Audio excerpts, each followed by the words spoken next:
Welcome back to the 2 Months podcast presented by Boston Pizza, South Common here in Edmonton. Our next guest is joining us early this morning here on Saturday. He is the TSN Hockey Insider, and he is the co-host of the Ray and Dregs Hockey Podcast with Ray Ferraro. We have Darren Dreger. Dregs, how's it going? Yeah, not too bad. We're just kickstarting the weekend here, obviously, with the holiday season right on us. So I'm one of those guys, Josh, that basically a last minute shopper. Now, thankfully, my kids are adults. So although if you go over the course of the year, the stuff they require is far more expensive than your normal Christmas shopping type of routine. I seem to be doing less and less Christmas shopping, but I've done none of it to this point. So it's either today or I guess tomorrow. Yeah, so you have a busy rest of the day or weekend. So I guess it's probably a good thing too with all the with the trade free with the roster freeze and whatnot. You can kind of Yeah. take a little bit of a seat back and kind of rest. And then obviously with the games kind of finishing off on Monday, Hmm. a break. But then the World Juniors comes around, and obviously you stay involved with that. But um, let's talk about some good things. Everything's going to be good, pretty much what we're going to talk about, but just the community work that some of the Edmonton Oilers players are doing here, and it happens all across the league, Dregs, as you know, and Yeah. as these players like it. But Evander Kane's been injured. He hasn't played yet this year, but he's every day out there doing some community work. Kind of what, and I know we kind of talked about it before we hit record, but what's your thoughts on Mhm. kind of the work that he's doing and using that time away from the game to kind of give back to the community and how important it is too? Well, look, it's so easy for all of us to look from the outside and say, good for Evander Kane, Leon Draisaitl and T.S. Ekholm, all of the Edmonton Oilers really who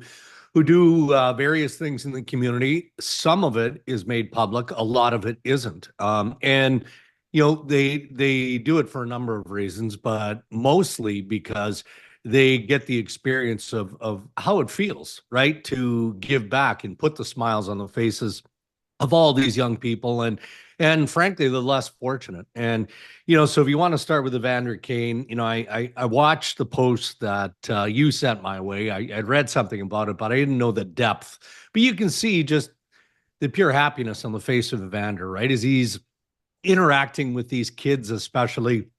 Uh, and I'm sure the takeaway for Evander is that even though these young people and these families maybe don't have enough money to get through the holiday season, rather than selfishly spend it, probably a good portion of the money that especially the kids get in their shopping sprees is delivered back to their family or to a friend or someone just as unfortunate financially, but it's a very unselfish gesture. And I would think that the takeaway for Evander in that regard is okay, well, this is obviously a worthwhile cause, which is why he continues to do it on an annual basis. And then if you shift over, again on social media, caught the visit of Leon Draisaitl and Matthias Ekholm and their significant others in visiting the Ronald McDonald House. And I've had the good fortune of doing that here in Toronto. But you can just see again on the faces of Matthias and Leon how important it is for them to be there in that moment. And it can be a tough experience, Josh, right? It can be tough when you're in there and you're realizing that, these families have a real tough, they've got a tough road ahead. And the kids, especially, are in and facing challenges that they just should never have to deal with. So if all it takes is 1 hour out of your life to stop by and invest and put a smile on these young people's faces, I mean, to Oilers fans, young and old, Leon Draisaitl, Matthias Ekholm, Evander Kane, Connor McDavid, every one of the Edmonton Oilers are heroes, right? So to give them that 1 hour, again, sometimes the cameras are there, as you know, Josh. Yeah, Oftentimes they're not there. And that's what matters most. This isn't a photo op for these guys. yeah, They do it because it's in their heart to do it. And I guarantee you, and we could, we're talking about the Oilers, but you can go across the National Hockey League. It is probably their most favorite time of year in terms of all the charity work that all these great players do, the experiences that they gain throughout the holiday season, putting the smiles on these faces and giving back a little bit.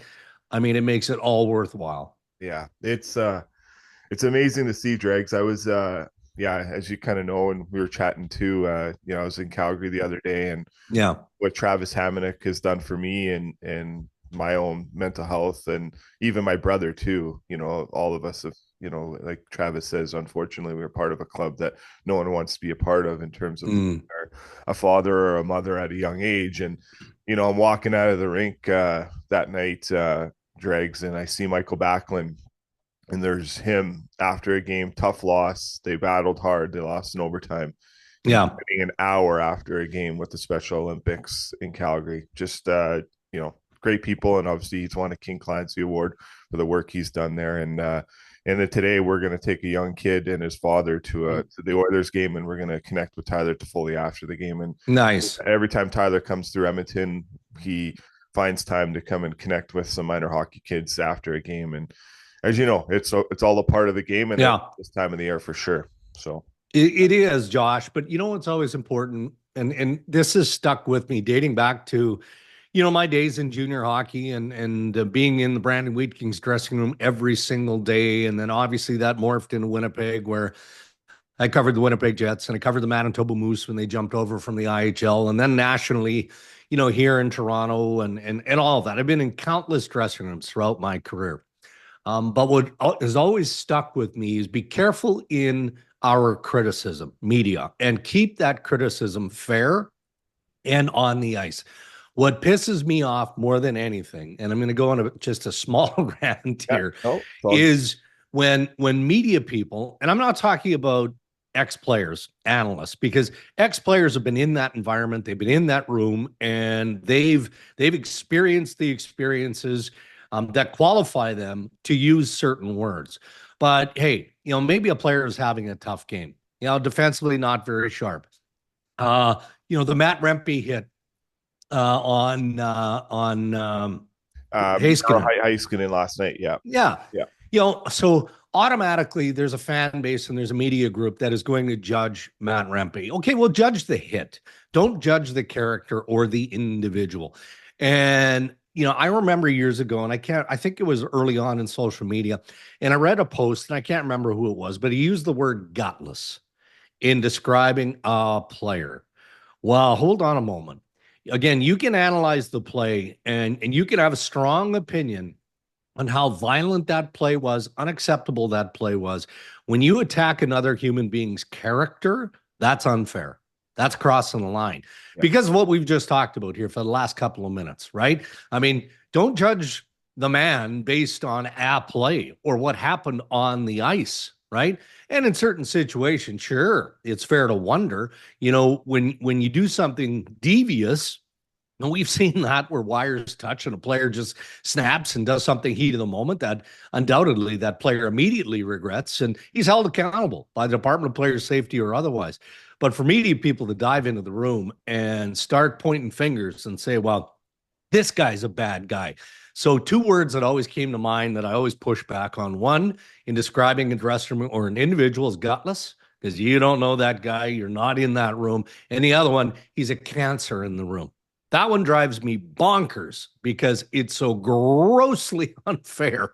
And I guess I go on this rant because this is now the positive example of the heart inside each one of these human beings to give their time and not only to visiting the Ronald McDonald House or visiting a hospital during the holiday season. It's easy, but it isn't so easy. And it's rewarding for sure. It's fulfilling for sure for these players, but more so for the people that they're spending time with, and you and your brother and the experiences that you've had and what you just described in watching Michael Backlund give back to the people that he's giving back to. I mean, that's what makes these great players great people. And that's probably the biggest takeaway for me. Yeah, it's a very well said, Dregs. Couldn't say it any better. And the words were very right and very passionate on your end for the right causes and the right reasons. Let's move over to the NHL report sponsored by Sheena Boychuk Realty. Realty by Design, your design approach to real estate.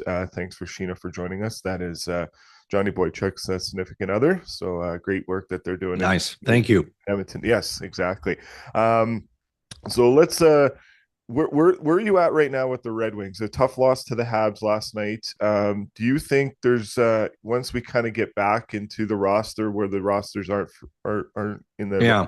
freeze, do you think Steve Yzerman's going to make some moves, or is there some players down in Grand Rapids that he might utilize to call up to kind of help jolt, maybe spark them to get what the Senators are getting in terms of good play and getting into a playoff spot?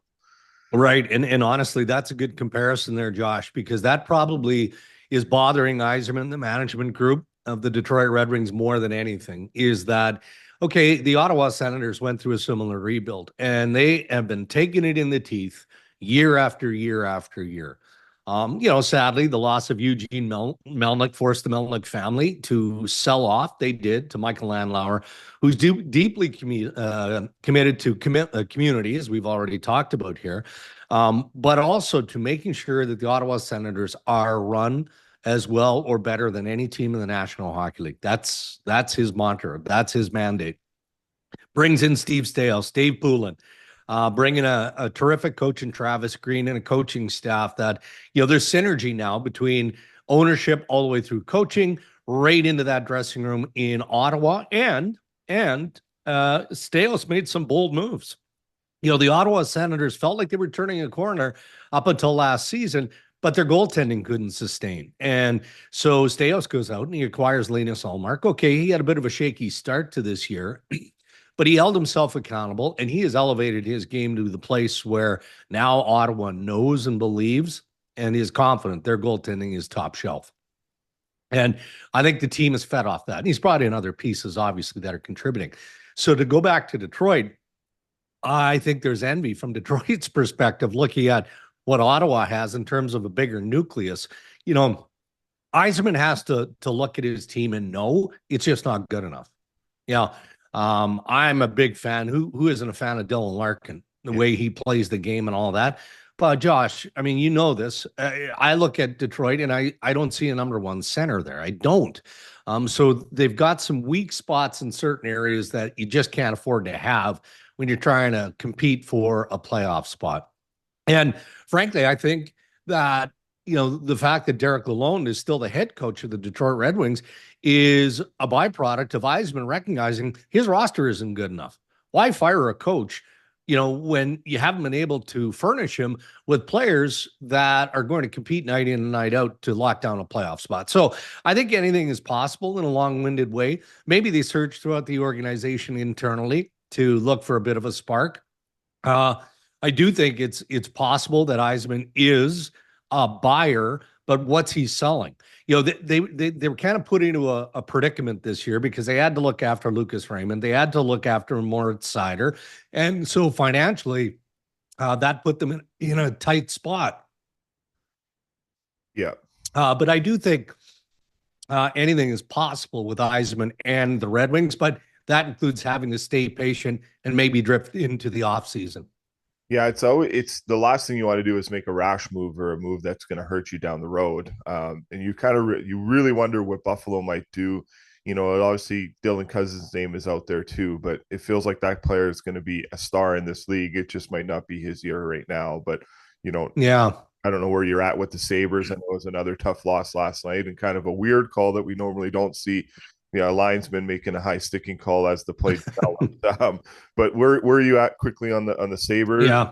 And obviously with Terry Bagula coming into Montreal just recently and what kind of that transpired too for that organization. Well, you know what, Josh? I guess what I'm wondering is what card is there to be played other than a significant trade by Kevin Adams? The last thing that Kevin wanted was for his owner, who also owns the Buffalo Bills, by the way. And, he's coming out of a celebratory weekend where the Bills win a real big game. And probably the last thing he wanted to do was have to go to Montreal, even though Montreal is beautiful in the holiday season, to try and pump the tires of his group.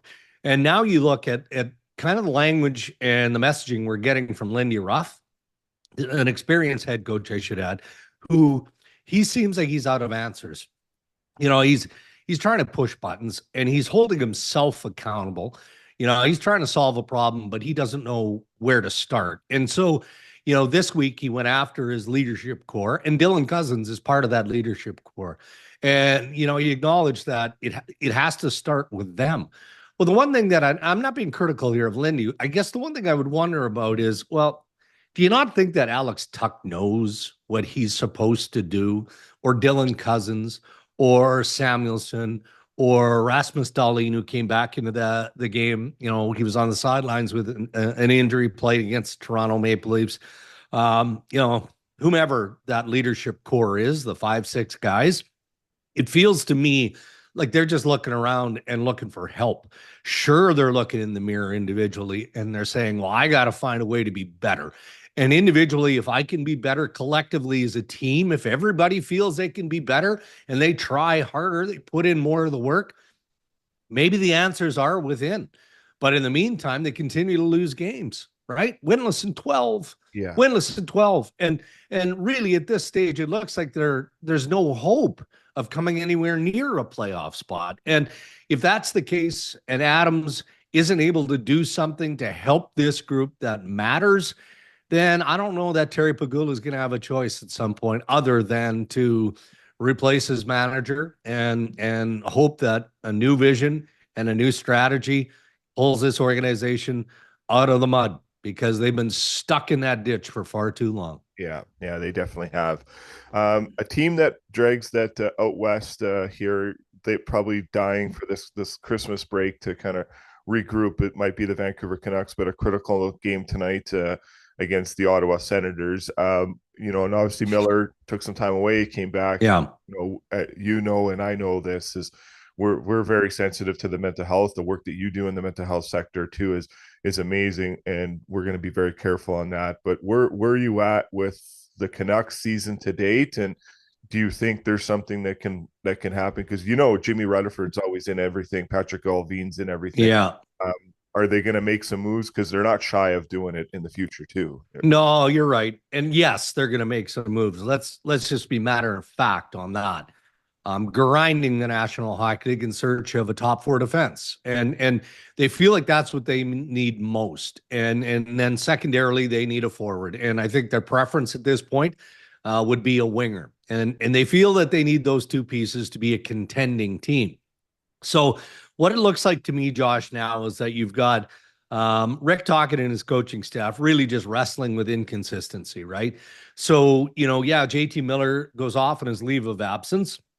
And during that stretch, I think we saw a better product, a better game, and certainly more contribution from Elias Pettersson, who at the start of the year, there was hope and there was some discussion on the possibility, felt lofty to me, but there was some who wondered whether or not this guy could be a Hart Trophy candidate. Now, Pettersson certainly has the skill set to be in that lofty, speculation prior to, but he just hasn't been able to put it together. And I don't know, it feels like, he and JT Miller in the same lineup are like oil and water. But JT Miller is truly the head of the snake of the Vancouver Canucks, because he has an unrelenting ability and desire to drag this team into the fight.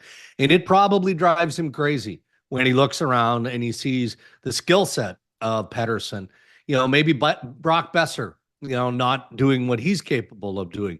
Höglander not doing what he should be. All of the pieces that remain inconsistent in that lineup for the Vancouver Canucks. And, I'm sure that Miller feels like at times he doesn't know what buttons to push as a leader on that team. And maybe that extends to Tocchet and the coaching staff. But I think there's more positive here than negative. And I know I've focused on the negative. Getting Thatcher Demko back is like a mega trade in and of itself, right? And we can see that he's going to be a real good shot in the arm. I mean, he's proven that in the short time that he's been back. I still think Vancouver's going to figure it out. I do. And it's mostly because of what we've acknowledged, and that's Jimmy Rutherford and Patrick Allvin aren't going to sit on the fence. They're just waiting for a fit and an opportunity that makes sense. And Josh, I'm going to remind you of something. We had Billy Guerin on recently on the Rain Dregs Hockey Podcast, and he learned this from Jimmy Rutherford in Pittsburgh when they were together. Jimmy always believes it's best when both teams walk away from a trade feeling good about that deal. It's a fair trade for both. One guy didn't walk away going, I fleeced my counterpart here. I just stomped him into the ground on this one. If that's the case, you're not making fair trades, then guess what happens? People stop wanting to deal with you, right? And that's why Rutherford, now by extension Patrick Allvin, have been successful in getting deals done early. That's why Billy Guerin is one of the most aggressive general managers and successful in making trades, is because he always approaches it under the same sort of mode that he learned from Rutherford. So they're going to add these pieces. And I think Vancouver is going to find a way to be way more consistent in the second half. Yeah, I think they will too. They're just too hard, too good not to think that wouldn't plan out for them. So it'd be an interesting scenario to watch. We'll move over to the Washington Capitals. They're just rolling dregs. Mitch Love has been on our podcast a few times, and he's an assistant coach, runs the defense there. Ovi's been out, but they've just been kicking like they've been kicking before. When they get him back, there'll just be another jolt of them, just like you talked about the jolt that the Canucks got with Demko. But how fun has it been able to watch this Caps team and what Spencer Carberry and the rest of his coaching staff have been able to do, and even getting Pierre-Luc Dubois going the way that getting him to go. Well, I think I want to start with coaching and Spencer Carberry, another guest on the Ray and Driggs podcast. And, if our listeners aren't familiar with how he coaches or the way he manages his business, just listen to one of his pregame or postgame interviews. I mean, this guy is just in tune. He's in tune with his players. His bench management, I would argue, is second to none. But, what's interesting is when Spencer played the game, Josh, he was a tough guy. This guy, he had a bazillion fights one year. I can't remember where it was. Maybe it was in the American League, whatever. I mean, it seems out of character for such an intellect and a well-spoken NHL head coach. But I think part of the reason why big part of the reason they're having the success they're having is his skill set in communicating. He's not a soft coach by any stretch of the imagination. The players appreciate when they know what exactly they're supposed to be doing individually. You can have a structured plan philosophically, but that structure is only employed and works when the individual player, again, knows what's demanded of him individually. And again, I said this earlier, you're the sum of the parts. So when the individual player is doing what he knows he's supposed to do, then collectively, that's when a structure works, right? And it can be offensive. On a forecheck, it can be defense and covering your defensive zone and how you're going to manage things in neutral, all of that stuff, right? And Carberry and his coaching staff have done a real nice job. And then you look at some of the pieces inside the organization. Sure, we can identify Pierre-Luc Dubois, because honestly, Josh, it felt like this guy was running out of runway in the NHL, right? Starts in Columbus, goes to Winnipeg in the Lion A trade. I wouldn't say he was a bust in Winnipeg. That would be unfair. He gets traded to the Los Angeles Kings, and that was a deal that Cheveldayoff just flat out won in the pieces and three players, the three assets that he got from the Kings. Didn't work out in LA. So Rob Blake makes a smart trade, flips him to Washington, gets Kemper back. He's a good fit in LA. And Pierre-Luc Dubois, probably again, because of coaching, understands his role, but he's taking ownership and accountability for the player he needs to be. And maybe it's not the dominant offensive player that he thought he was going to be when he broke into the National Hockey League. Maybe it's more well-rounded. Maybe it's a more physical guy who needs to be able to defend, who can chip in offensively. And he's been terrific. But I like the other stories. My son had the misfortune of playing against Connor McMichael on a regular basis. So my son played for the Whitby Wildcats. Ajax is just down the road here. And the Ajax Pickering Raiders had a star by the name of Connor McMichael on that team, who's an 0-1, who he was just a pain in the rear end because of how good he was in minor hockey. And now we can see it, right? He's a budding star potentially in the NHL, but that's Spencer Carberry working with him in their American League program. And now, kind of developing this player at the NHL level. So it's not just about the stars like Alex Ovechkin, who's treading on the path of history. It's about being patient in an organization and knowing where to put the right pieces to make that puzzle work. Yeah, yeah, it's great. It's fun. It's like because they're a good team. They've done really good in terms of bringing in some players through Yeah. free agency. So it's been a good success for them so far. So hopefully, especially where they finished off last year and being a minus 35 goal differential and being eliminated in the first round by the New York Rangers. But we'll finish up on Yeah. Flames here. We do a lot of Flame stuff, so we'll just kind of get a quick rip there. I know you're on with the barn burner guys there too throughout the week, and really good interviews that you do over there too. But where are you at with the Flames and maybe a top six forward in terms of maybe getting some help up front, maybe a right shot center if that's something that Curry Conroy wants. But at the end of the day, I think Ryan Huska and his coaching staff have done an amazing job with what they've gotten so far out of this group. Yeah, I think that's fair. And I think it's accurate. I don't think any of us had the Calgary Flames again at the start of the year leading division or fighting for top spot in the conference, which they did early in the season. I think that where Calgary is right now, just outside the wild card line, is probably where we thought they'd be, right?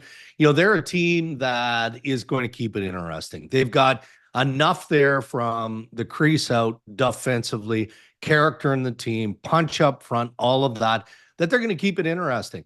Again, we had Conroy on the podcast, and at the time, Calgary was trending really, really strongly, and I think that his point of discussing it the way he did was okay. Let's the March 7th trade deadline's a long way away. Are we in the market? Sure, we are. Would we like to add a top six center? You bet we would, but probably not at the risk of our top end young players or prospects.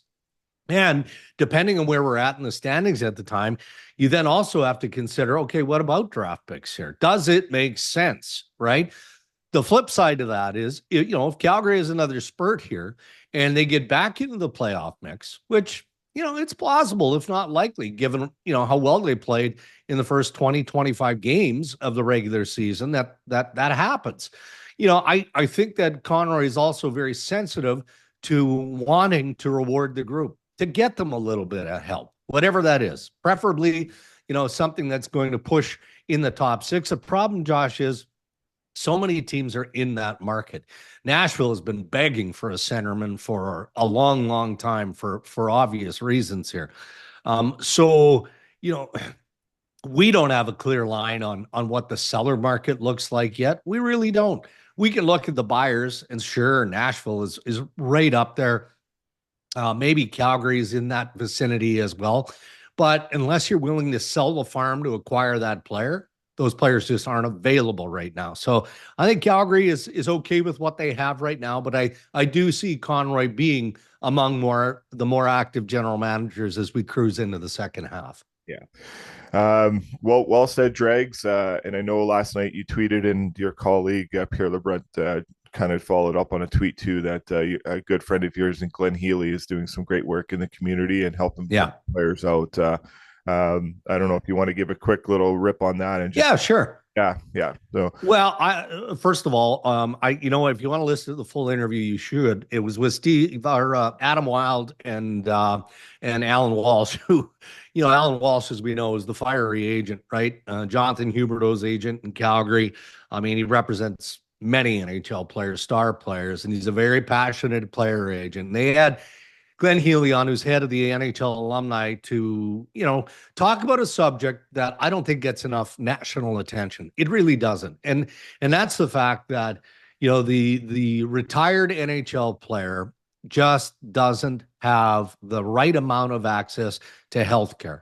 And that's because they can't afford the insurance. When they leave the National Hockey League, it becomes a very expensive proposition for them to maintain their healthcare insurance. And look, in fairness to the National Hockey League and the NHLPA and the NHL alumni, they have been working on what is described as a wellness plan for quite some time. But it shouldn't take this long. It shouldn't take this long. It should be priority for the commissioner's office and Marty Walsh, the head of the Players Association, to get in a room, whether it needs to be CBA related or not, and say, okay, we need to push this to the finish line. Find out a myriad of ways that it needs to be funded. Doesn't matter. These people, these men, their families shouldn't have to continue to suffer longer term because of it. So I think in 2025, it gets done. But again, credit to Wild and to Walsh and to Heels for raising the awareness of this. And now it's on guys like me, and it's on Pierre LeBrun and national voices and ex-players who have a platform, other player agents who have a platform to put a little bit of heat, if necessary, on the NHL and on the Players Association to get this done, because it's past time. It's past time, and it's a very important need.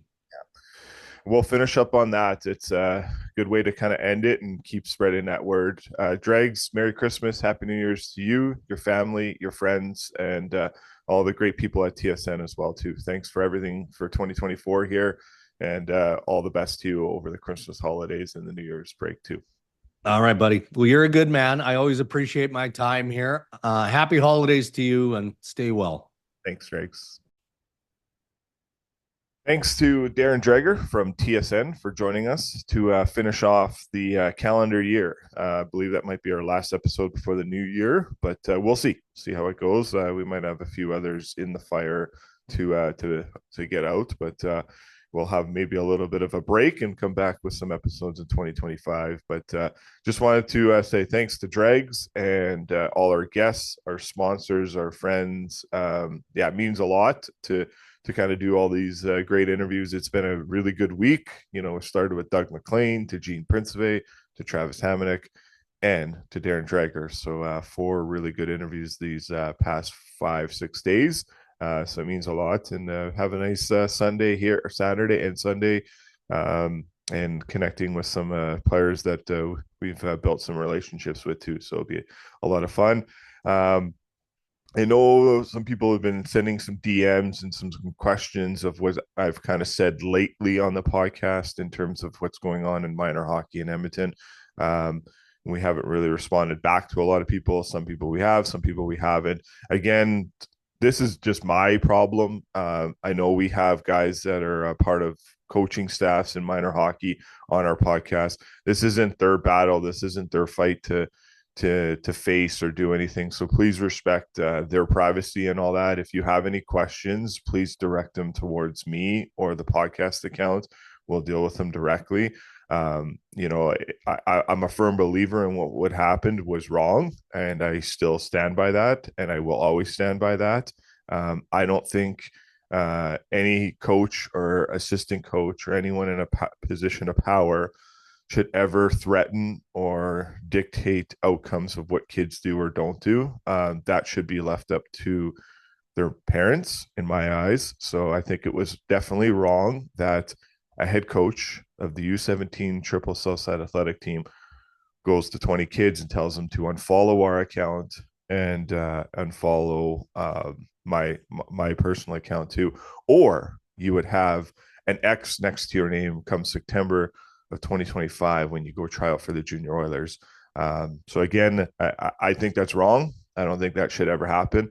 The fact that coach is still coaching today, very concerning, but not shocking. And the reason why it's not shocking is because I don't think our game is ready to get changed in terms of being there for the kids. I still think there's a huge systemic issue being involved in minor hockey, and then having the chance to, especially this week, being in NHL rinks and talking to former players, current players, about kind of what's going on in minor hockey. And it's not a problem. It's not just a problem here in Edmonton. It's a problem everywhere else. So this needs to get fixed. But right now, I just think the people that are in positions to fix it aren't the right people in those positions to fix it, or they just don't have the support. So maybe they are the right people, but they just don't have the support. There's some layer that is happening where they know there's an issue. They just don't want to act on the issue, which I don't understand. But,